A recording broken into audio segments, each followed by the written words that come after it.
Dans toutes les révolutions, il est évident que l'ordre public est une préoccupation majeure. D'un côté, il faut donner l'impression que ça change, et d'un autre côté, on a besoin d'une force publique pour établir d'une manière ferme et définitive les idées que l'on vient d'avancer.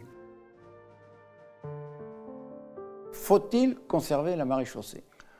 Pour l'opinion publique, les avis sont partagés, mais toutefois, il y a une dominante assez nette qui privilégie le maintien des maréchaussées. On cite souvent le cahier de doléances de la municipalité d'Étampes qui dit « c'est le corps le plus utile à la nation ». Et en définitive, pour une institution, le véritable justificatif, c'est bien son utilité. Pour les intellectuels, c'est essentiellement Guibert qui va donner un avis complètement déterminant. Dans son essai sur la force publique, il dit « il faut conserver la maréchaussée, ne désorganisant pas encore ce moyen de force qui nous est nécessaire.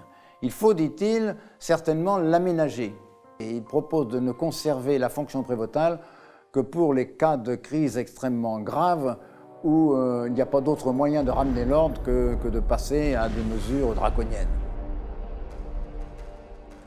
Cette pensée va inspirer les hommes politiques de l'époque. Et parmi ceux-ci, on ne peut pas ne pas souligner Rabot-Saint-Étienne. C'est lui qui va présenter, à partir des idées de Guibert, un projet à l'Assemblée constituante. Le maintien de la maréchaussée sera donc admis, voté par l'Assemblée constituante. Maintenant, deuxième question, comment l'appeler? Il faut remonter loin. Dans tous les textes qui concernent la maréchaussée, on retrouve à plusieurs reprises la mention la maréchaussée fait partie de notre gendarmerie.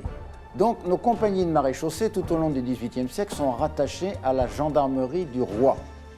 La gendarmerie du roi va progressivement disparaître au XVIIIe siècle. Et en définitive, l'article 1 du décret du 16 février 1791 retiendra la formule bien connue: la maréchaussée s'appellera désormais gendarmerie nationale.